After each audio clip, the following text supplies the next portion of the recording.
जलाएंगे हमें, वो हमें मारेंगे, काटेंगे, जलाएंगे हमें, और हम आह भी भर देंगे तो बोलेंगे कि हम बलवाई हैं, और हम आह भी भर देंगे तो बोलेंगे कि हम बलवाई हैं।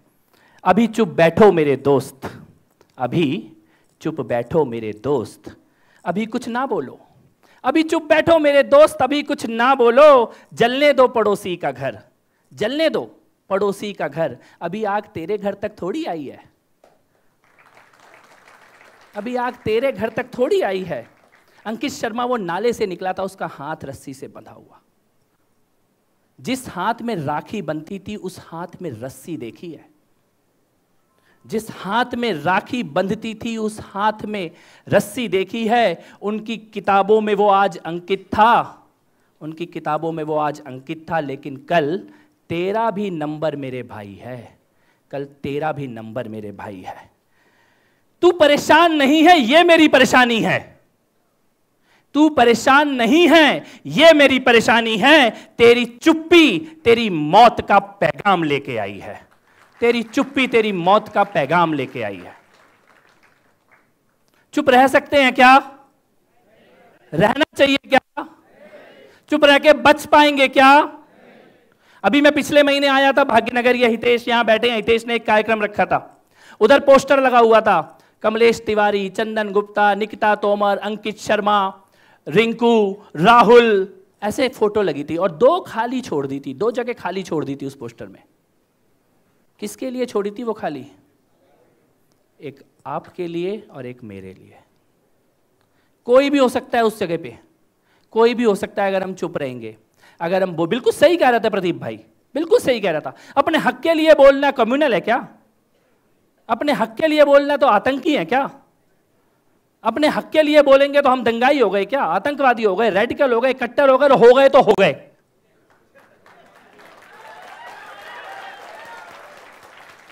हमें तो बचपन में पिताजी ने एक बात सिखाई थी, बेटा किसी को मार के तो आइयो मत, और पिट के तो बिल्कुल मत आइयो।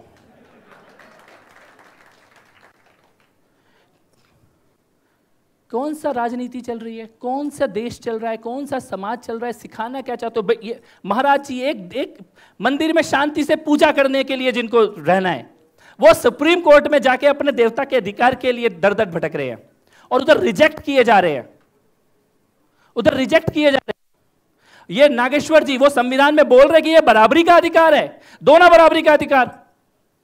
अब तुम चला सकते हो शैक्षिक संस्थान, तो हम नहीं चला सकते क्या? क्या संविधान बनाने वाले के मन में यह जहर था क्या? नहीं, वो तो मान के चल रहे थे कि ये तो बहुसंख्यकों को तो मिलना ही है, अल्पसंख्यकों के लिए लिख दो, है ना? कह रहे इनको तो मिलना ही है, इनके लिए लिख दो, और उसका इंटरप्रिटेशन क्या कर रहे हैं? इनको तो देना ही नहीं है कोई अधिकार, अपनी पढ़ाई नहीं करा सकते, अपना यूनिवर्सिटी नहीं चला सकते, अपने धर्म की बात नहीं कर सकते, उसके ऊपर रिसर्च नहीं कर सकते, उसको प्रोपोगेट नहीं कर सकते, अपना मंदिर नहीं चला सकते, उसमें आए हुए पैसे का इस्तेमाल नहीं कर सकते, तुम्हारे देवता का कोई अधिकार नहीं है। तुम 1000 साल से एक तरीके से पूजा कर रहे होगे, लेकिन वहां बैठा कोई मूर्ख आदमी ये बताएगा कि अब ऐसे नहीं, अब ऐसे करनी है, और उसके बाद हम बोलेंगे नहीं क्या? हम आवाज नहीं उठाएंगे क्या? पूरे दुनिया में कोई तो एक जमीन का टुकड़ा होगा ना जो हमारा होगा, कोई तो होगा एक जमीन का टुकड़ा जो हमारा होगा। वहां पर बैठ के हम अपने अधिकारों की बात करेंगे, ऐसी कोई तो जगह होगी। ये डिजिटल हिंदू, ये जमीन से कोई अलग चीज नहीं है। जो जमीन पर संघर्ष चल रहा है वही इंटरनेट का संघर्ष है। जो अपने घर के सामने अपने दरवाजे पे होते देख रहे हैं, उसको खुलकर कहना, लिखना, पढ़ना, वो डिजिटल हिंदू है। कोई अलग अलग, वो चाहते हैं ये दिखाना कि ये अलग अलग दुनिया है, वो चाहते हैं दिखाना कि ये कोई अलग सी ब्रीड है, कोई अलग से लोग हैं, कुछ ये अलग सा काम करते हैं, ये जमीन के लोग नहीं हैं, इनको कोई समझ नहीं है। जब मेरे दरवाजे पे आग लगेगी तो, और मैं उसको, मेरे हाथ में फोन होगा, तो मैं इंटरनेट पे नहीं लिखूंगा क्या?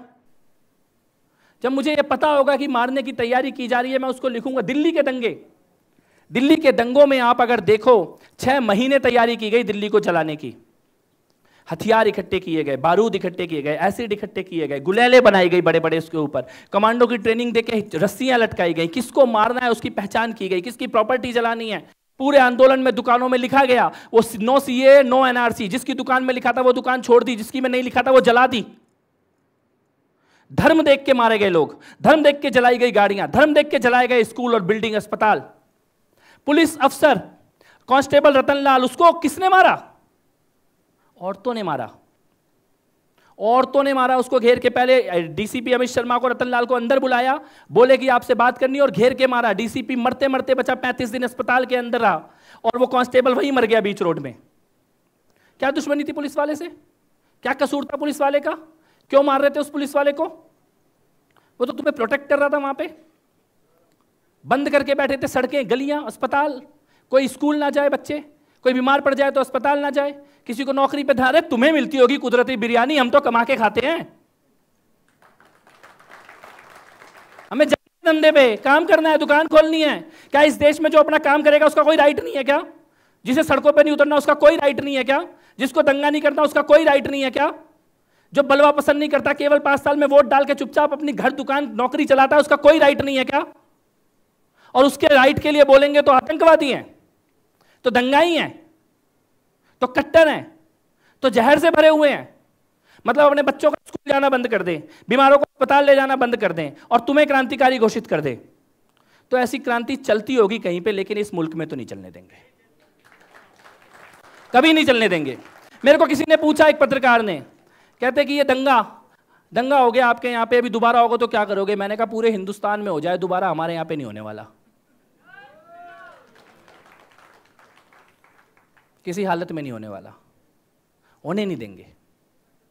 हमने भी अपने सबक सीखे हैं, लेकिन जरूरत है इकट्ठे होने की, जरूरत है एक होने की, जरूरत है आवाज उठाने की। लेकिन एक जरूरत और है, हो सकता है कि आप हिंदुओं के लिए बोल ना पाओ, मत बोलो, साथ दे दो जो बोल रहा है उसका। नहीं जा सकते आप सुप्रीम कोर्ट, तो ये महाराज जी जा रहे हैं, उनका साथ दे दो। हो सकता है आप साथ भी मत दो, तो चुप बैठ जाओ।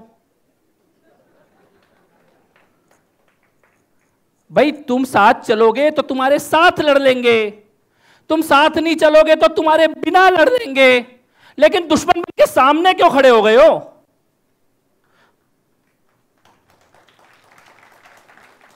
जो चंद लड़के लड़कियां, वीर वीरांगनाएं निकल रहे हैं, हिम्मत कर रहे हैं, उनके दुश्मन बन जाओगे क्या? तो दुश्मन से लड़ रहे हैं तो तुमसे भी लड़ लेंगे। लेकिन मैं ये कहना चाहता हूं कि युद्ध में योद्धा बनो।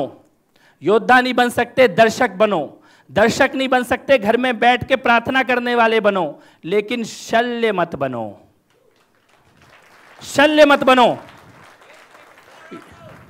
ये सबसे बड़ी प्रॉब्लम शल्यों से है, जिन्हें करना कुछ नहीं है, लेकिन अरे तुमने ये रिंकू की मदद कर दी, वो राहुल की तो नहीं करी, भैया तू कर ले। करो, नहीं कर सकते तो कर रहा है उसे करने दो, साथ देने दो, हाथ से हाथ बढ़ाओ। इस देश का ऐसा कोई गांव, ऐसा कोई शहर, ऐसा कोई इलाका नहीं है जहां पे कोई ना कोई अपने धर्म की रक्षा के लिए काम ना कर रहा हो, कोई ना कोई वीर बहादुर ना खड़ा हो। सब जगह खड़े हैं, लेकिन उनकी कमियां तो मत निकालो, उनकी टांग तो मत खींचो, उनको कमजोर तो मत करो, उनको अकेला तो मत छोड़ो। वो यहां से ये 2 चूहे, ये ओवैसी, इनको पूरी दुनिया में घुमा रहे हैं। हाँ, चूहों को गाली, सॉरी, उनको दुनिया में घुमा रहे हैं, और हम अपने योद्धाओं को वहीं रुक जा, वहीं बंद हो जा, निकल मत। कानून की मदद के लिए तरसा देते हैं, वकील मिलने के लिए तरसा देते हैं। अभी परसों मेरे पास फोन आया, वो एक बहन है दिल्ली में, उसके भाइयों को उधर जेल के अंदर मरकरी का इंजेक्शन देके मारने की कोशिश की गई, दिल्ली दंगों के उनके ऊपर केस है।